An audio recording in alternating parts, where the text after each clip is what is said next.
Hey everyone, welcome to part 2 of the meister-r GT1 coilover install on the GTiR.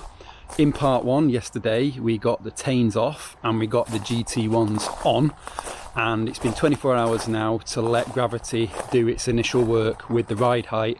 So let's have a look and see how the car looks, and then let's make our first adjustments.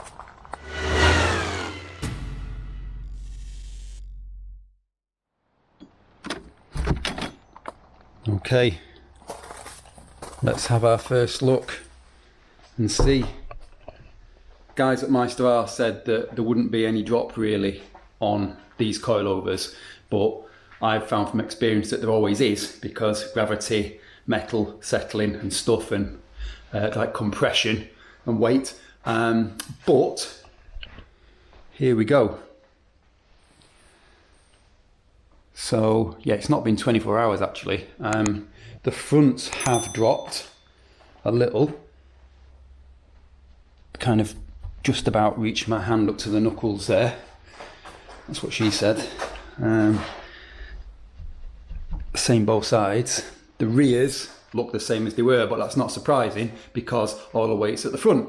So now that we've got that out of the way, basically looking quite good, I'm going to start with the fronts, and I'm not going to do video of me doing both sides. I'll just video me doing one side, but get the front wheel off, tweak the height a little bit, drop it back down, keep doing that until we're happy with it. I'll show you how I'll do it initially, and then we're going to go onto the rear and do the rear, and then we'll see how things look. But just before we do that, in part 1, I hadn't adjusted the camber on the front, but I did that after the video just because it was such a quick thing. So I'll just quickly show you what I've done and how I did that.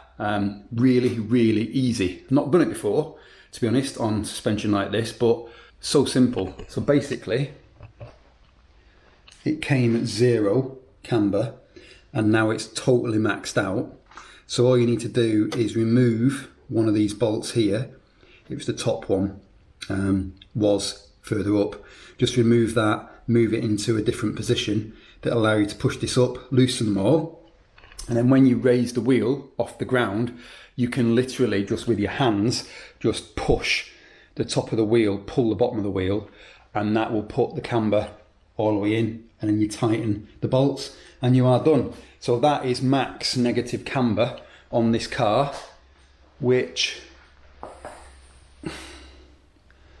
not sure what that is, but I don't think that's going to be much more than maybe 2 degrees, which is a bit disappointing because I'm not into stance, but you know, I do like having a bit of negative camber. Anyway, that done and dusted, let's get adjusting this ride height.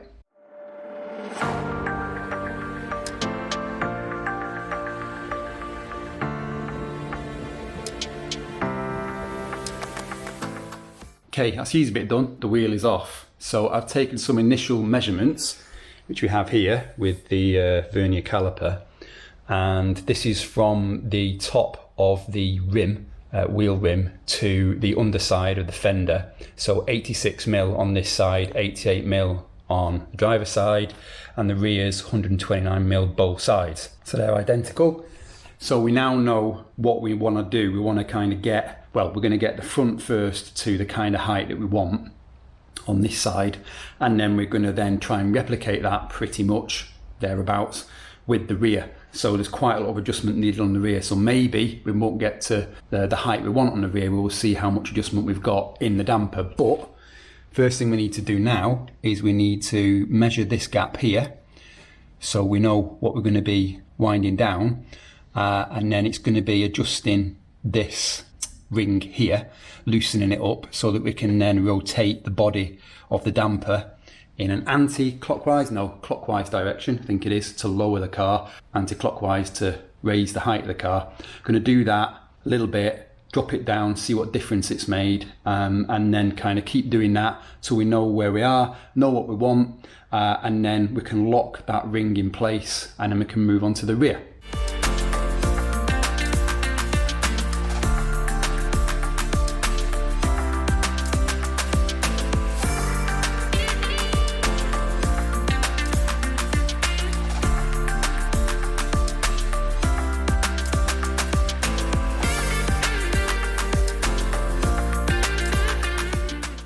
Right, so we've dropped by 10 mil there on the damper itself, which has given us 9 mil, so about the same. It's not always the same, weirdly, but it's given us 9 mil less height there measuring.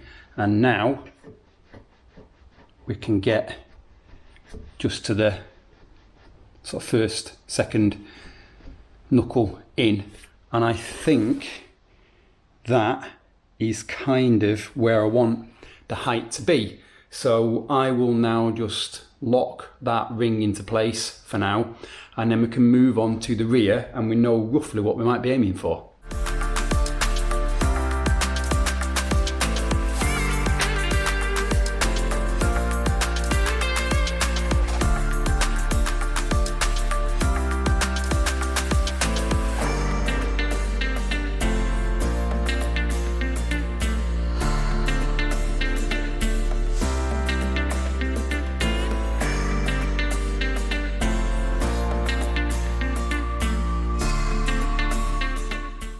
So ride height on the rear, better than it was, but we've taken 20 mil off the damper height and it's given us 18 mil drop.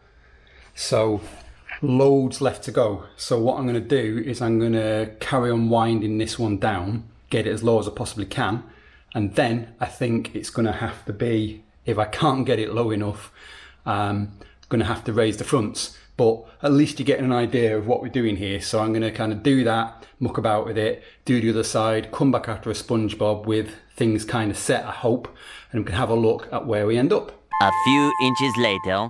Right, that is all 4 corners done now. And what I ended up doing was, I'll just show you the notes actually.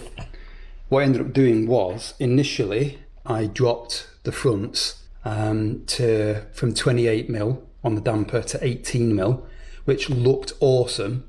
But on the rears, a bit of a problem, and I've mailed meister-r about this already, but although there was so much adjustment on the damper into the kind of seat, the problem is that when you wind the damper down too much to kind of get rid of that ridiculous ride height, I thought, this is great, I'm kind of getting lower and lower and lower and lower. But then noticed, of course, that the damper travels through, it's basically a big bolt and nut, isn't it? And it travels through the bottom, and it was just resting on the boot for the drive shaft. So I had to raise it again so it cleared everything, and to clear everything, it's 52 mil was the height that I could go on the damper between the top nut and the bottom locking nut. So once I've done that, I've ended up raising the front dampers. So the front dampers were 28 and I've raised them to 46. So now the car is totally even, 106 mil at the front, and it's 116, 117 mil at the rear. So this is how that translates to look on the car. And you can see it's looking a bit more even, but suspension on cars, as anyone who has dabbled with it will tell you, it's a bit of a dark art, like corner weighing a car and stuff and shifting the mass around to get the perfect weight distribution and all that malarkey. I've not done that for a long time, and I've never done that myself, I'll have to say that. And I do still want to get the kind of geometry done because it's pulling a little bit on the road. I think the toe is not quite what it should be. So that needs looking at. But now we've kind of got the height, I think, where it's going to be.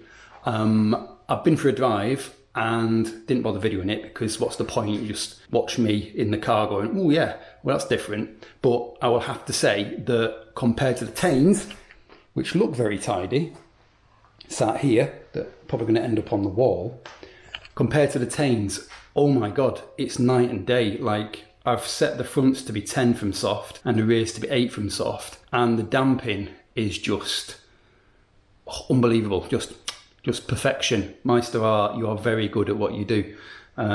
Felt really good, like it's transformed the car and the handling of the car and throwing it through the corners and stuff with a lot more confidence. So impressed. So I'm really looking forward to driving it more and seeing if the car drops a little bit more, which I hope it does. But I've asked meister-r if they will do shorter dampers for the rear. I'm sure they must do. And then they can just send me a set and I can send these back or whatever, so I can get the ride height lower, because I want it lower. But that is for another video. Anyway, so that is it for this video, fitting the meister-r GT1s onto the Pulsar gti-r, that's a mouthful, onto the next video. Not quite sure what that's going to be. Maybe that's going to be me finishing the carbon slam panel, but actually the next video of any kind of excitement is possibly going to be the seats on maybe the wheels on the car. We will see. So anyway, that's it for now.